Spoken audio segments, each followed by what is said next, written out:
What's going on, guys? It's Greg here, aka NYPrepper. It is Tuesday, October 17th, 2023, and I have an emergency alert to share with you guys. Right now, it is 2 p.m. Eastern Time here in the United States. I wanted to update you on the situation in the Middle East, the war in the Middle East, and I also want to update you on Ukraine and North Korea. So before I get into that, I just want to share some flight paths. Right now, we have two nuclear war command and control planes up in the air. Okay, one is flying over the Gulf of Mexico and one is over Oklahoma. This definitely means that the U.S. is operating at a very high level of readiness as far as our nuclear forces go. Okay, so U.S. nuclear forces are on high alert right now. Two nuclear war command and control planes airborne right now. There was one airborne earlier and it landed, so three total so far today. And these planes are responsible for remotely launching all of our silo based nuclear armed missiles in the event that ground based command and control gets wiped out in a nuclear attack. They're also responsible for communicating with our submerged nuclear armed submarines and our nuclear bomber force in the event that ground based transmitter sites get wiped out. So the Pentagon uses these planes to transmit nuclear attack options and nuclear launch orders, okay, which are known as emergency war orders to the submarines and to the bombers. So these are very important planes, and there's two of them up in the air right now. And this is the one that was up in the air earlier. We also have two sub Hunter planes airborne in the Gulf of Mexico, and they both took off from Jacksonville, Florida, which is the home base of the P-8 Poseidon sub Hunters. And both of these planes flew single file out into the Gulf of Mexico, and one of them was flying low, and then they shut off their transponders. So this tells me that there's something out here in the Gulf. Okay, maybe a Russian sub, maybe a Chinese sub, most likely a Russian sub though. Okay, because this is very unusual to have two of them flying single file into the Gulf of Mexico. It's just pretty unusual. So before I get into the breaking news with Israel, I wanted to report to you some concerning news coming from North Korea and Eastern Europe. We have the Russian parliament voting to pull out of the nuclear test ban treaty. Okay, so the lower house of the Russian parliament voted unanimously for Russia to pull out of the nuclear test ban treaty, to revoke their ratification of the nuclear test ban treaty.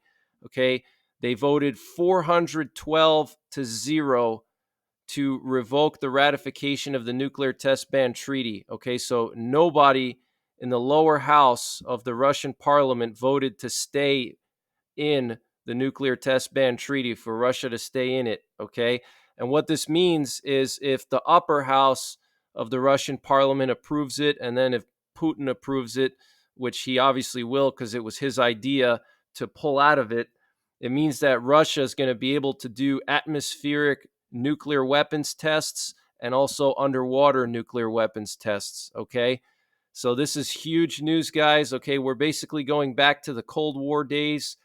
We also have some concerning information coming from North Korea.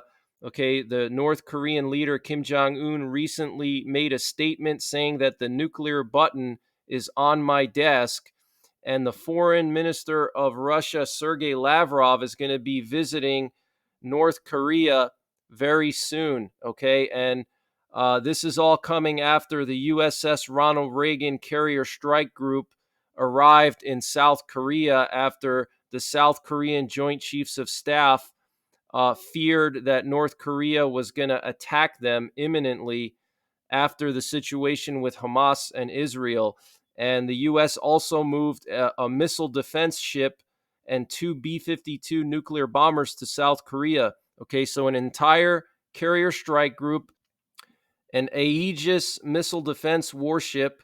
Okay, this is basically like a Patriot missile system, but mounted on a warship. And actually, it's better than the Patriot missile system, because the missile interceptors have a longer range and they fly faster. Okay. And so they can intercept high speed ballistic missiles better than the Patriot system can. Okay. And also the two B 52 nuclear bombers, which can each carry over a dozen air launched cruise missiles with nuclear warheads attached. Okay. So after the U.S. moved all that equipment, suddenly the Russian foreign minister is going to North Korea, and the North Korean leader is saying that the nuclear button is on his desk. Okay. We have the Wall Street Journal reporting that U.S.-made ATACMS missiles were secretly transferred to Ukraine in recent days.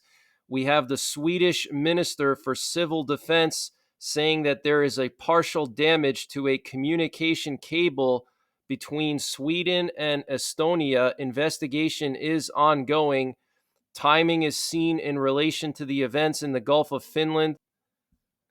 And the Swedish Navy commander said the situation at sea is very intense. Lots of things happening under sea too. Okay, so about a week ago, Russia cut a pipeline and a communications cable between Finland and Estonia. Now they cut a cable between Sweden and Estonia.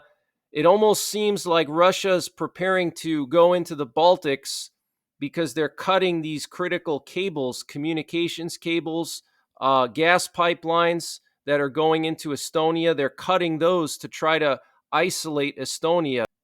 And that's what you would do before you invade. Now, there's some other indicators that I want to show you that are very concerning, and they point to Russia going into the Baltics very soon. Okay, we're going to find out very soon if Russia's going to go into the Baltics and open up another front for NATO. Okay, many people believe the Hamas attack on Israel was planned by Russia. I personally believe that that's very likely, because that opens up another front for NATO. Now NATO can't just focus only on Ukraine.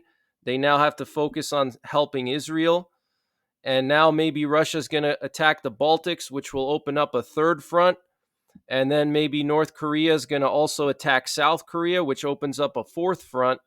And so NATO's going to be spread thin between all those fronts. Okay, but what you're looking at here is a combat Sentinel plane. This is a high priority intelligence, surveillance, and reconnaissance plane. The U.S. only has two of them.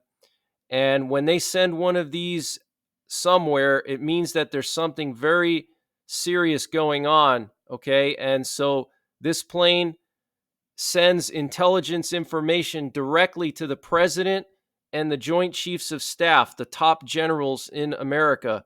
Okay. And this is the fourth time in the last 2 weeks that this plane has been flying around Kaliningrad.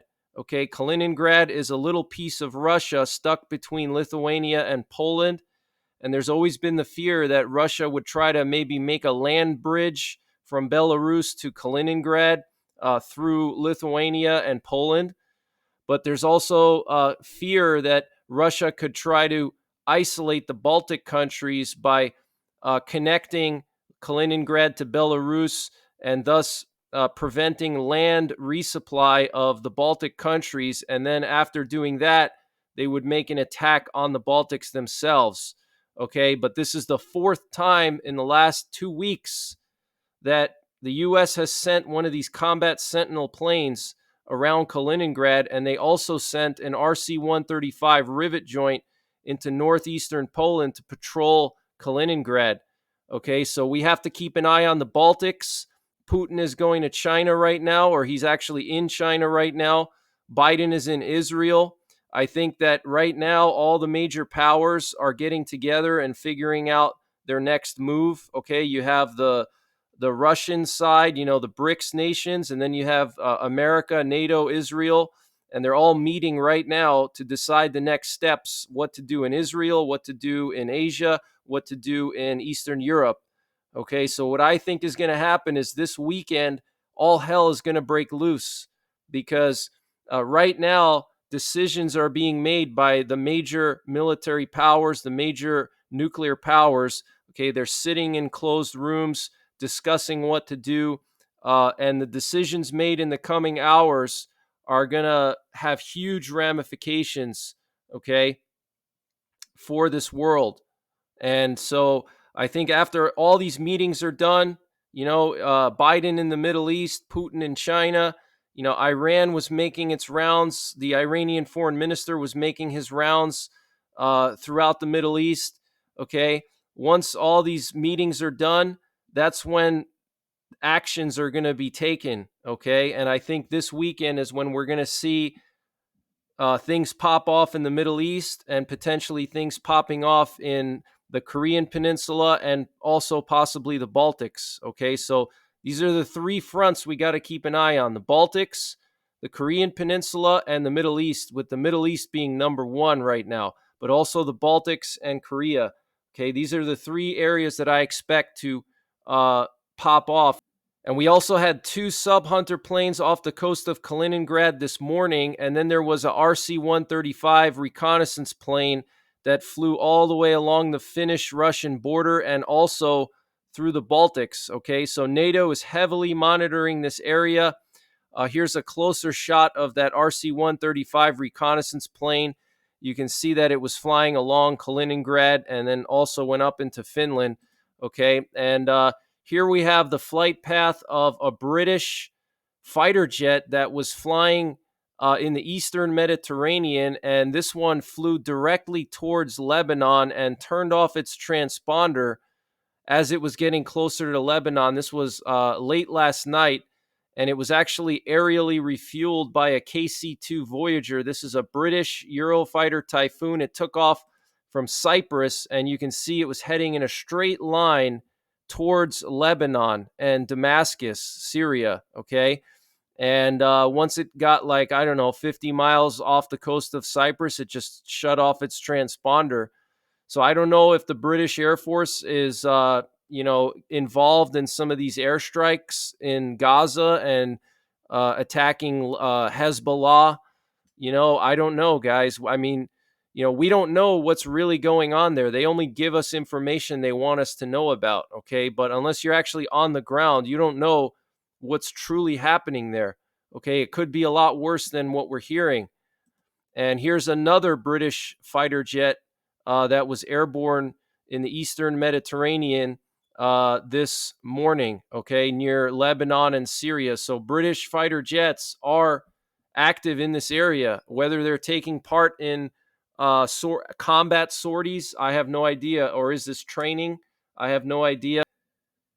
So we have some concerning information coming from Al Jazeera. Now, you always have to take everything Al Jazeera says with a grain of salt. But apparently, Iranian sources told Al Jazeera that the Biden administration gave the Iranian representative to the UN a message regarding the situation in Israel, in which the US warned that if Iran intervened directly in the conflict, the US would act militarily. Okay, so more warnings towards Iran not to get involved. Okay, and Iran has already warned the West that they have to get involved and that they're going to get involved. Okay, the Iranian foreign minister said yesterday that they're going to be imminently taking preemptive actions, okay, before Israel even goes into Gaza. The Israeli prime minister said that if Palestinian brutality does not stop here in the region, it will reach Europe. U.S. National Security Advisor Jake Sullivan said, "We cannot rule out that Iran will choose to intervene directly in the Israel-Hamas war." Okay, so lots of talk about Iran intervening, lots of concern by the Biden administration that Iran is going to get involved.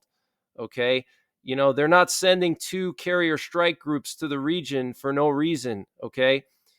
The UN Security Council decided to deny a draft resolution submitted by the Russian Federation, which called for a ceasefire in Gaza, while also demanding the release of hostages and the arrival of humanitarian aid into the Gaza Strip. The draft also called for condemning all attacks on civilians and terrorism across the world. However, throughout the entire resolution, the group known as Hamas was never mentioned as a terrorist group. Okay, so the Russian truce that was proposed in the Middle East has failed, just like I thought it would. Biden has already arrived in Israel. He's going to be visiting Jordan, where he plans to meet with King Abdullah II. He's also going to be meeting with the president of Egypt and the president of Palestine. Okay. According to the Financial Times, Hamas is discussing with Western officials the release of civilian hostages on the condition that Israel will stop their campaign in Gaza. The governor of Florida, Ron DeSantis, said that Israel has no obligation to supply water to Gaza if Hamas holds hostages. And captured Gazan civilians told investigators that Hamas gave them $100 on the morning of the massacre to enter Israel and do whatever they want. We have Israeli hospitals being ordered to prepare for a long war. The Israeli Health Ministry has instructed hospitals in Israel to ensure emergency food supplies for 4 months. Okay, 4 months. That's huge. The New York Times said that Israel has asked the U.S. for emergency aid in the amount of $10 billion. Iran's second in command of the Iranian Revolutionary Guard Corps said if the crimes in Gaza do not stop, another shock will await Israel. And he also compared Israel to a cancerous tumor, saying that they want to eliminate Israel from the world's map. He said the quote unquote resistance forces shocks against Israel will continue until this cancerous tumor disappears from the world map. Okay, so absolutely crazy words coming from Iran. Okay, this is biblical, guys. The Bible says all these countries in the Middle East will go against Israel. Okay, that they're going to have pure hatred for Israel. And the Bible talks about the Gog Magog invasion of Israel. There's going to be a giant coalition of countries that are made up of Russia, uh, various Asian countries, various Middle Eastern countries, and North African countries. And they're all going to come together with a 200 million man army, and they're going to try to flood into Israel and attack Israel. Okay. Am I saying that this is the Magog War? I have no idea. Okay. I don't know. But it's certainly very concerning. And at the very least, it's building up to that point. Okay. All these countries have a tight bond now. Okay. Russia, Iran, China, North Korea. Okay. These are known as the kings of the East. Okay. North Korea and China are the kings of the East. And Russia is Magog. Iran is clearly mentioned in the Bible that it's going to be one of the countries that attacks Israel in this war. Okay, so get prepared, guys. Things are just really escalating. And before I continue with the breaking news, I want to mention the sponsor for this emergency update, which is My Patriot Supply. If you guys use the link in the description below this video, which is preparewith.NYPrepper.com, you can get 25% off of My Patriot Supply freeze-dried food. And they have a 3-month emergency food supply that has a 25-year shelf life, and it's stored in 6 rugged, water-resistant buckets about the size of a 5-gallon bucket. And these buckets can easily be stored in a closet, even in a college dorm room. Okay, they don't take up a lot of space, and you got 3 months of food that has a 25-year shelf life. You have a variety of different types of food, so it's not like you're just going to be eating plain chicken and rice all the time. You have a variety of different foods, okay, different food groups. And then they also have a 2-week emergency food supply, which I think is the bare minimum for all preppers and just anybody in general. You should have at least 2 weeks of emergency food in the event of a natural disaster and also in the event of a nuclear war. If you have to shelter in place for 2 weeks while you wait for the radiation to subside, you need some food and water. So check out preparewithnyprepper.com to get 25% off of My Patriot Supply emergency food. They also have a general store And if you go into their general store, they have survival and prepping items, various types of things, including potassium iodide. So, Germany's Chancellor Olaf Scholz warned Iran and Hezbollah against joining the conflict. Belarusian President Alexander Lukashenko said the West is directing and spearheading the conflict in the Middle East against Iran. We must together resist these attacks. Okay, so Belarus is siding with Iran. Okay, just like Putin is siding with Iran, and Putin is siding with Hamas. Okay, and Putin is going against Israel. Okay. An IDF spokesperson says that weapons are being used in accordance with international law. And this spokesperson also said that the Israeli military is preparing for the next stages of the war and is prepared on both the northern and southern fronts. The New York Times reports that Biden's visit to Israel may delay the Israeli ground invasion of Gaza for at least 24 hours. The commander of the U.S. Central Command, General Michael Kurilla, landed this morning in Israel for an official visit as a guest of the IDF Chief of the General Staff, Lieutenant General Herzi Halevi. During his visit, the general is expected to meet with the Chief of Staff and hold a situational assessment with the Minister of Defense, Yoav Gallant. Okay, so the commander of U.S. Central Command is going to be meeting with the chiefs of staff and the Israeli defense minister, the Israeli chiefs of staff and the Israeli defense minister. So that's huge, guys. Okay.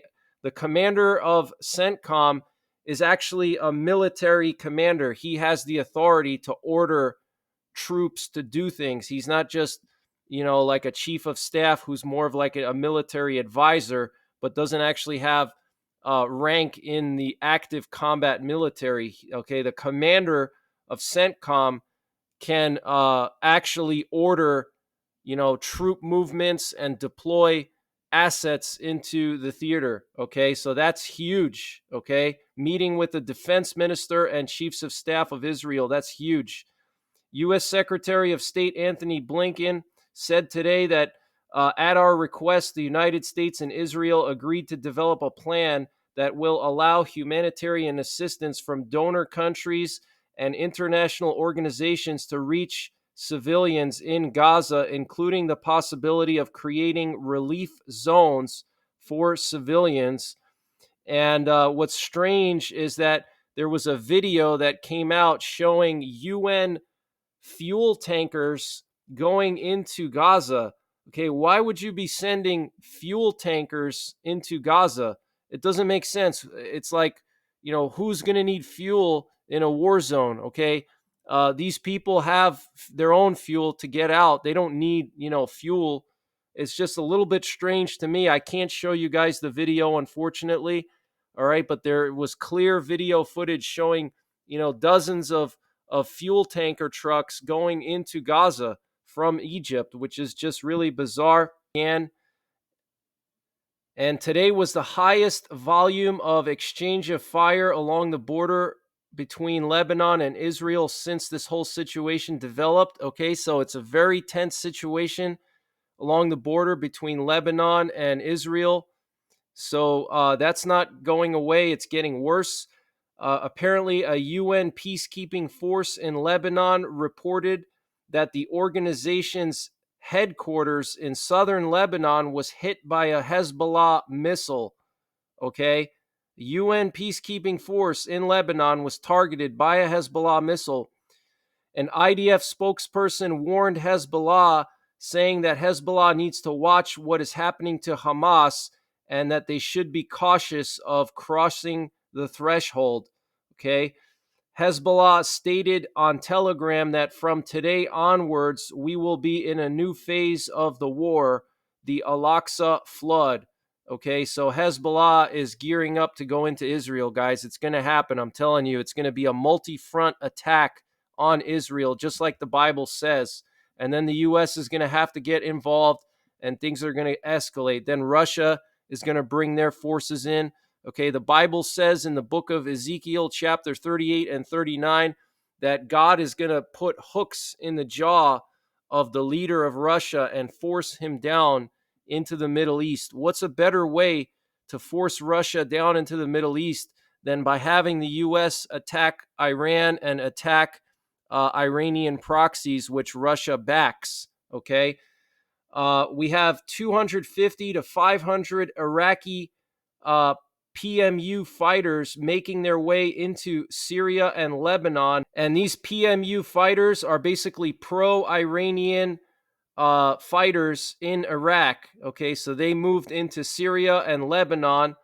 An IDF spokesperson said that IDF helicopter gunships are now attacking military infrastructure in Lebanon. And also, another IDF spokesperson, Lieutenant Colonel Richard Hecht, said, "We are preparing for the next stages of the war. We haven't said what they will be. Everybody's talking about the ground offensive, but it might be something else." And so the Israeli Air Force is preparing for ground maneuvers in the Gaza Strip. As preparation for the possibility of a ground maneuver in the Gaza Strip, the Air Force flew senior field commanders, brigade commanders, and battalion commanders over the skies of the Gaza Strip to allow them to familiarize themselves with the area. Okay, so the Israeli Air Force is flying generals over the Gaza Strip right now. The IDF has clarified that the attacks in the Gaza Strip are not quote unquote real estate attacks. Most of the efforts are devoted to the elimination of senior Hamas officials in the Gaza Strip. The IDF says that the interception percentages of the Iron Dome are high and that the air defense system is deployed on high alert, but clarify that it is not hermetic. Okay, so they're saying that Iron Dome is not perfect. The commander of the Israeli Air Force, Major General Tomer Bar, on the preparations for the coming ground invasion, he said, "We are preparing the arena. We will do what is necessary aggressively so that if it is decided to maneuver, we will allow the best ground entry that will give the fighters operational freedom of action." The border situation between Lebanon and Israel is very tense, with more violent clashes today between Hezbollah fighters and the Israeli army. Apparently, there has been violent artillery shelling between Hezbollah militants and the Israeli army going on in the town of Aida al-Shab. And after a series of Hezbollah rocket and anti-tank guided missile strikes into Israel, the IDF responded with heavy artillery fire. So Hezbollah is continuing to send anti-tank guided missiles into northern Israel. In southern Lebanon, there are reports that the blood reserves in the hospitals are running out due to heavy casualties among Hezbollah militants. And Hezbollah has again been targeting Israeli surveillance and reconnaissance assets along the border with Israel. They were taking out some cameras again in northern Israel along the border at the Jal al-Dir site. Okay. And Hezbollah militants in Lebanon bombed the Israeli army's Ramim barracks with guided missiles and destroyed its technical equipment. Okay, so things are really serious, guys. Things are just escalating by the hour, by the day. We don't have much time. Okay, things are going to pop off by the end of this week. So make sure you're prepared physically, mentally, and spiritually. Okay, now's the time to build your relationship with Jesus Christ. If you don't have one, you should seriously consider getting to know Jesus Christ and accepting him as your personal savior. And you also need to make sure you have a bug out bag packed and ready to go. And if you're traveling far from home, make sure you bring that bug out bag with you.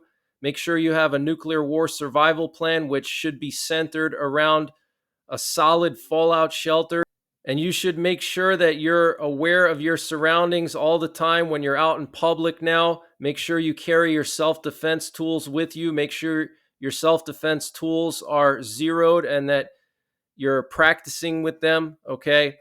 I want to just share some more flight paths with you guys. Last night, we had a nuclear war command and control plane that was airborne at the same time as a nuke sniffer plane was flying over the Red Sea, and this sub hunter was flying over the Eastern Mediterranean.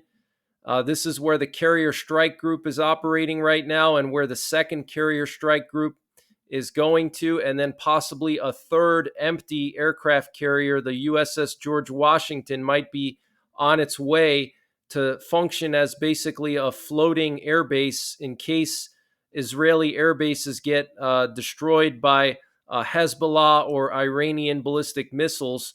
Israel could use that empty aircraft carrier as a floating airbase, okay? And here's that nuke sniffer plane. It took off from Qatar and it was flying in the Red Sea very low. I don't know exactly what it was looking for over here, but potentially nuclear submarines, because these can detect nuclear submarines. And then today we had two more C-17 Globemasters fly into Israel. These are military transport planes operated by the U.S. We've seen probably dozens of these flying into Israel the last couple of days. So make no mistake about it, guys. The U.S. is preparing for a major war in the Middle East. Okay, they're sending dozens of transport planes loaded with equipment. Okay, they have two carrier strike groups confirmed going to the Eastern Mediterranean, with possibly a British carrier and an empty U.S. carrier going there as well. Okay, multiple warnings from Biden, from Secretary of State Anthony Blinken, from Lloyd Austin, warning over and over, Iran, do not get involved. Okay, multiple times. They sent a message to the UN representative from Iran, okay, do not get involved, multiple times. And Iran is not backing down. Hezbollah is not backing down. They're making threats. Putin is in China. Biden is in Israel. The Iranians are meeting with all their allies. So things are about to pop off, guys. Okay, get prepared. Okay, this is very, very serious. And before I go, I just want to ask you guys to vote in this poll that I just posted in the community section of my YouTube channel. If you click on the community tab and you scroll down, you'll see this poll. I want you guys to vote in this poll. I'm curious what your thoughts are. This is the latest. These are the latest results from the poll. How concerned are you about all-out war breaking out in the Middle East? We have 68% very concerned, 17% somewhat concerned, and 15% not at all concerned. And that's out of 2,500 votes. So I'll be back later on this evening with another update, maybe two more updates. I'm sorry that these updates are so long. It's just that there's so much news coming in. It's literally impossible for me to squeeze this all into a 10-minute video or even a 20-minute video. I would have to make videos like 6 times a day because it's just so much news, okay? So that's pretty much it, guys. And also, when this thing kicks off, I will go live, okay? I will go live 24/7 if I have to. When this ground attack of Gaza starts, when the ground invasion starts, or whatever is going to happen, whether Russia is going to invade the Baltics, whether North Korea is going to attack South Korea, whether Iran is going to attack Israel, I will go live 24/7 when that happens. So make sure you're subscribed. And to get notified when I go live or when I post these emergency updates, make sure you hit the bell icon underneath this video. And so this way you can get notified. So take care, God bless, and don't forget the 3 Ps: prepare, practice, and persevere.